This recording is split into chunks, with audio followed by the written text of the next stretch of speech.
Ei, cuidado! O mundo está entrando dentro da igreja. Quem nunca ouviu essas palavras de alerta, essa frase tão comum no meio evangélico, que a gente ouve desde criancinha? Hoje a gente vai entrar no mérito do que a Bíblia diz sobre o mundo e sobre nós sermos diferentes desse mundo. Fique comigo, nos próximos minutos a gente vai ver o que a palavra de Deus tem a dizer para a sua igreja, de nós sermos diferentes desse mundo e não permitir ser contaminado por esse mundo.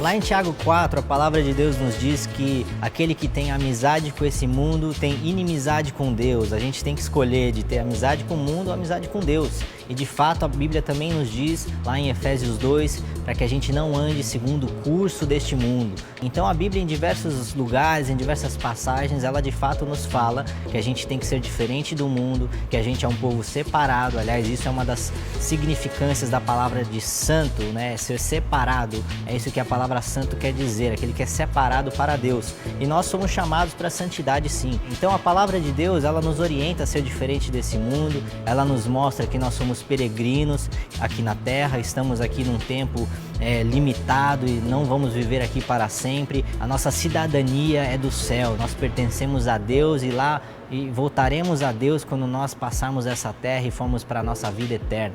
Mas o que a Bíblia quer dizer quando ela fala mundo? O que essa palavra, à luz da Bíblia, mundo, quer dizer? Porque quando a gente começa a analisar dentro do nosso contexto, dentro do meio evangélico, muitas vezes essa palavra é mal compreendida, ou tirada de contexto, ou simplesmente mal interpretada. Quando a gente olha para o mérito da questão, o mesmo microfone que nós usamos dentro dos nossos cultos, das nossas reuniões de oração, ou o que for que seja, pode ser usado num show secular, num show que não está adorando a Deus.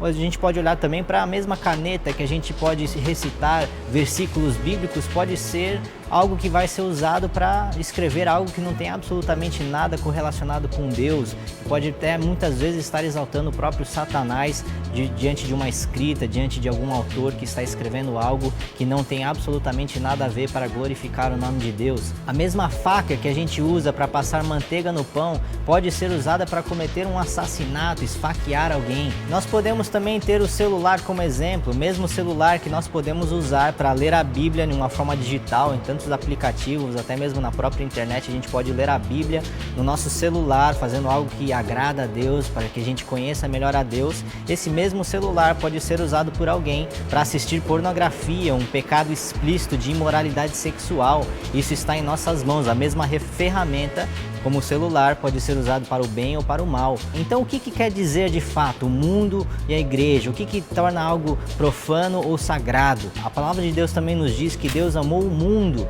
de tal maneira que deu o seu Filho unigênito para morrer, e todo aquele que nele crê não vai perecer, vai ter vida eterna.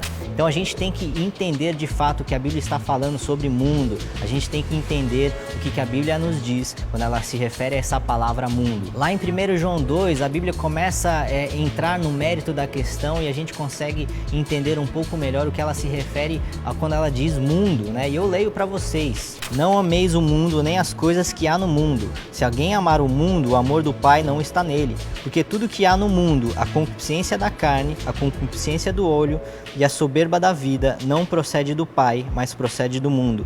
Ora, o mundo passa, bem como a sua concupiscência, aquele, porém, que faz a vontade de Deus, permanece eternamente. Então, quando a gente começa a analisar que quando a Bíblia fala mundo, ela está se referindo ao pecado, a gente tem que entender o que é pecado, né? A Bíblia diz que tudo aquilo que transgride a lei de Deus, seja os 10 mandamentos, a lei moral de Deus, é pecado. Mas a gente tem um pouco mais de especificidades lá em Gálatas 5, quando a palavra de Deus nos fala sobre as obras da carne e o fruto do Espírito. Todo aquele que vive pelo Espírito Santo de Deus é levado a se santificar cada vez mais e é santificado pelo Espírito Santo de Deus, e aquele que vive pela carne só vai produzir pecado, só vai produzir aquilo que a nossa natureza corrompida produz, e é isso que a Bíblia diz quando ela fala mundo. Ela fala sobre as obras da carne, aquilo que transgride a lei de Deus, aquilo que é imoralidade, aquilo que vai contrário à natureza santa de Deus. Se nós não entrarmos no mérito da questão, a gente começa a abrir mão de coisas que são completamente lícitas,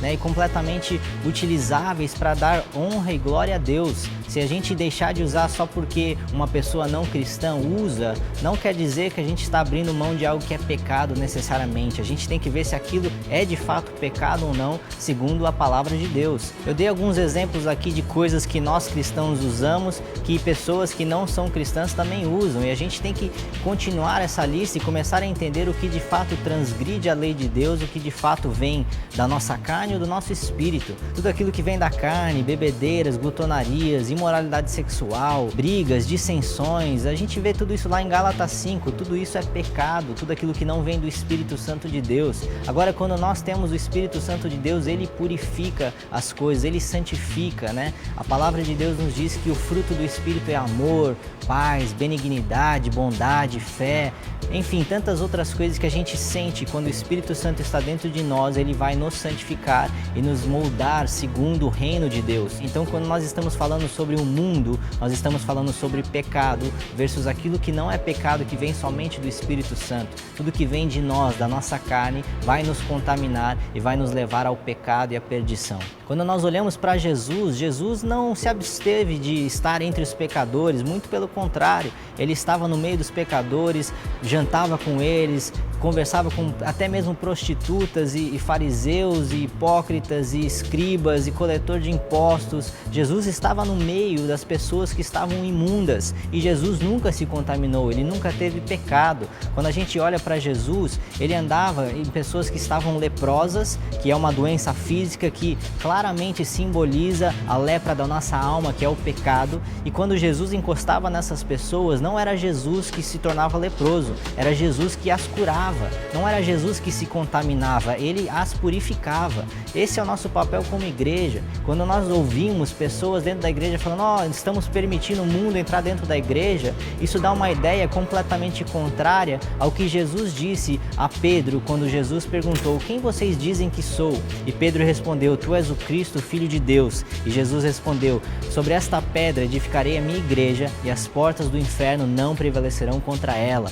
Então Jesus disse, quando ele estabeleceu a sua igreja, a sua eclésia, para fora dos templos, que nós estamos na ofensiva, as portas do inferno não vão prevalecer contra a igreja. Não é a igreja que tem que estar com medo do mundo, é a igreja que tem que estar indo lá no mundo, no meio dos pecadores, no meio dos leprosos de alma, no meio de toda essa sujeira que a gente vê hoje na nossa sociedade, trazendo luz para este mundo. A palavra de Deus nos diz que nós somos luz neste mundo e sal nessa terra, luz para iluminar a escuridão e sal para prevenir que o mundo continue se apodrecendo. Nós não podemos cair no erro de ser uma igreja enclausurada dentro dos templos. Aliás, nós somos o templo do Espírito Santo e nós somos encarregados pelo Espírito Santo de Deus de ir para este mundo e trazer luz para um ambiente escuro e ser sal da terra. Nós temos que ter a ofensiva, nós estamos atacando o reino das trevas pelo reino da luz. Nós somos o reino de Deus com o Espírito Santo que habita dentro de nós. E quando nós olhamos para o mundo, nós começamos a entender que essa palavra usada na Bíblia não se refere a nem pessoas e nem objetos, porque objetos, tanto como pessoas, podem ser usados tanto pelo Espírito Santo de Deus,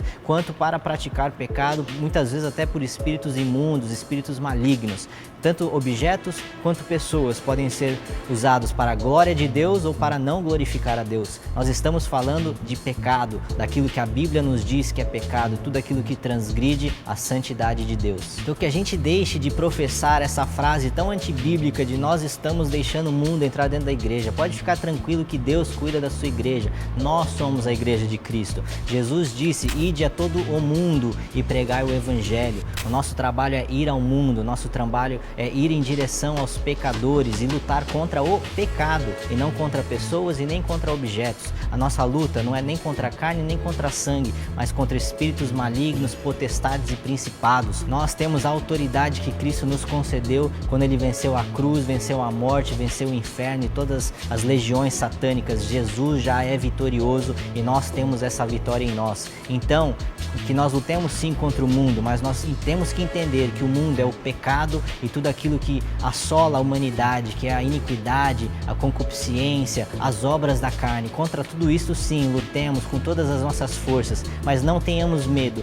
de ficar enclausurado dentro da igreja, mas que nós saiamos precisamos da igreja para lutar contra toda essa escuridão, sendo luz no mundo e sal na terra. Eu quero deixar vocês com esse último versículo que Paulo nos escreveu: quer seja comer ou beber, faça tudo para a glória de Deus. Então, seja qual objeto você esteja com dúvida se é do mundo ou é de Deus, se for para glorificar a Deus, pode ter certeza que ele já foi santificado. Se for para dar glória a outras coisas ou para vanglória nossa própria, então talvez não use esse objeto dessa forma. Mas não são objetos nem pessoas que são o mundo. O mundo é o pecado pelo qual nós temos que lutar contra sim, mas Deus já nos deu a vitória sobre o pecado pela autoridade de Cristo. Se você gostou desse conteúdo, se a palavra de Deus te edificou, dê um like aí embaixo, comente, compartilhe com amigos e famílias e continue acompanhando para os próximos conteúdos para que Deus continue abençoando sua vida. Muito obrigado, que Deus abençoe vocês.